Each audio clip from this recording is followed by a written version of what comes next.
Biting Back, a radical response to non-vegan anarchists.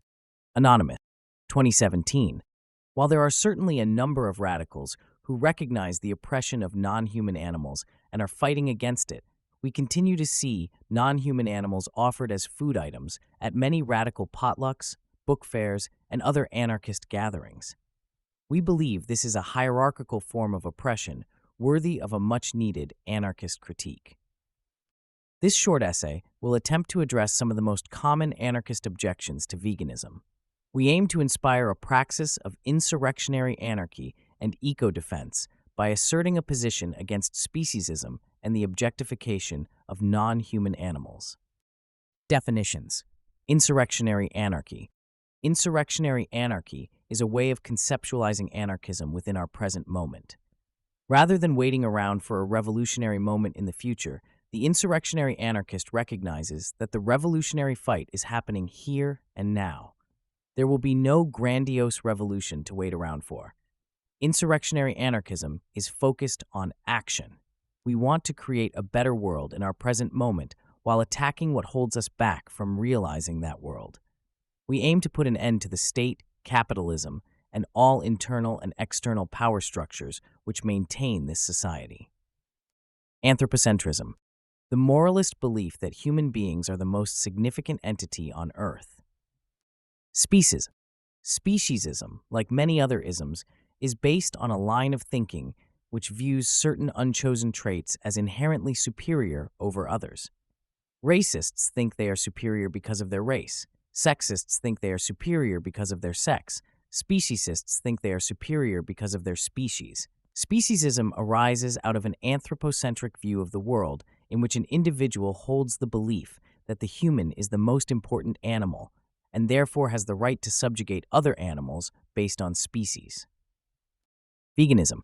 The avoidance, as much as possible, of cruelty to and consumption of non-human animals and products derived from them for food, clothing, and entertainment.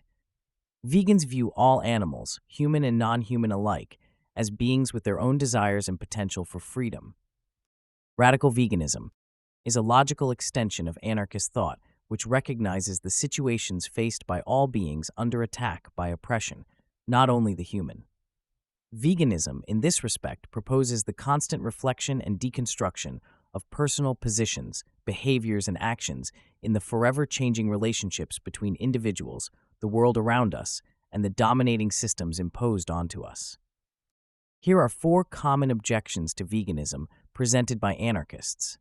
Imposing veganism is a colonial practice because killing and eating meat is an essential aspect of many indigenous communities, i.e., killing and eating animals is not the problem. A colonized relationship to killing and eating animals is the problem. This is a common position we have seen many anarchists take.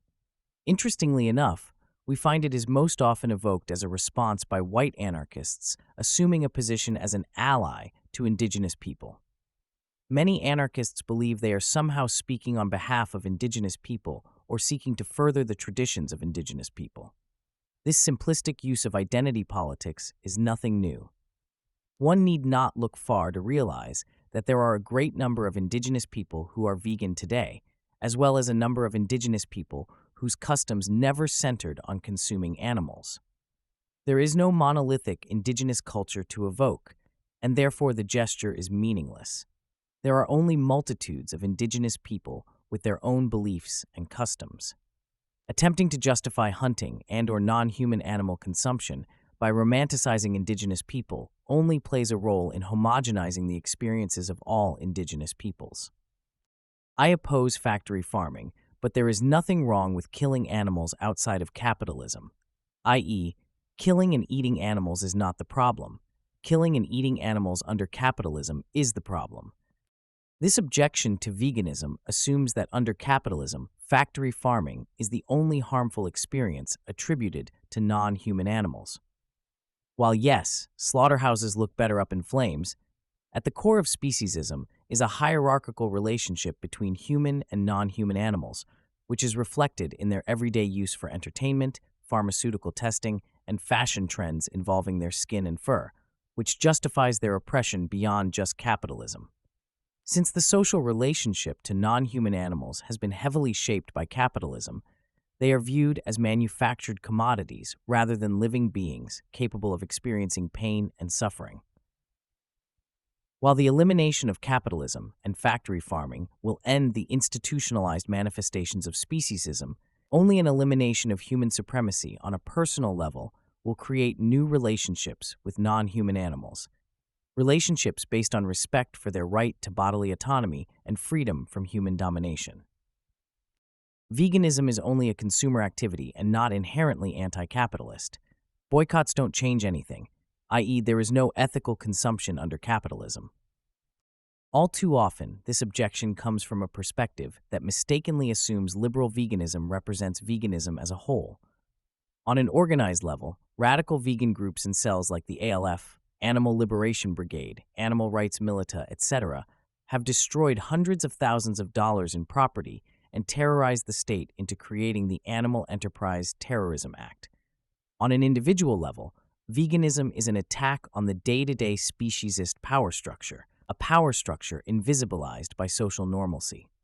Anyone who has attended enough anarchist gatherings that excluded vegan food knows how quickly discussions, arguments over speciesism and non-human animal oppression disrupts the atmospheric peace surrounding the consumption of animal flesh and secretions. While it seems tempting to dismiss veganism as merely a consumer activity, veganism challenges the oppressive hierarchy, speciesism, in radical spaces by acting as a wrench in the gears of speciesist conformity. By existing as such, dialogue is created which brings the issue of non-human animal oppression to the surface and calls for an extended examination of internalized oppressive tendencies and behavior. Speciesism is normalized through individual participation in a broader social program that objectifies non-human animals and places them below humans as commodities to consume. Taking part in this process of objectification normalizes the existence of oppressive thinking and ideology in anarchist spaces. It is an incomplete observation to say veganism is only concerned with food. It opens new avenues of thinking in terms of our relationship to non-human animals, while challenging a socially constructed hierarchy of human supremacy that normalizes our consumption of them. I'm not contributing to animal oppression because I only steal or dumpster animal products. While this might satisfy some liberal vegans, it still does not get at what the core of the issue with consuming animals is. While only stealing or dumpstering animal products might mean you are not contributing monetarily to animal oppression, it still validates the notion of human supremacy by normalizing the social activity of consuming non-human animals.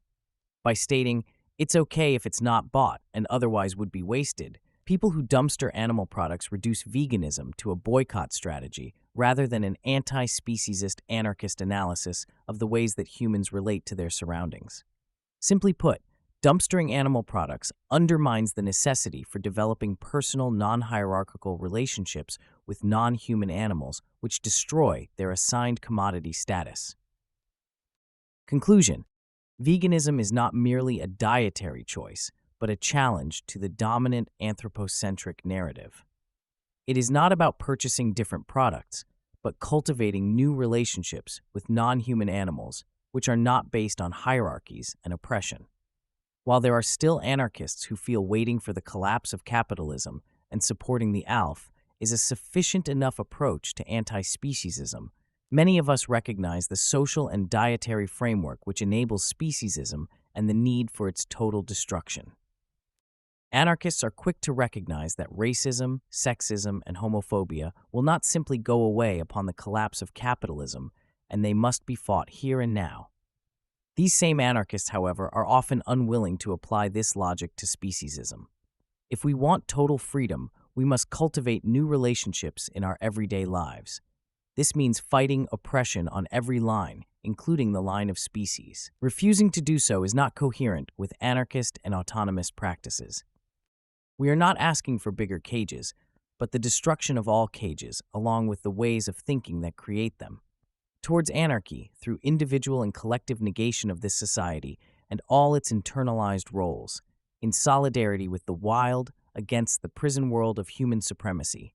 Vegan anarchy means attack everywhere.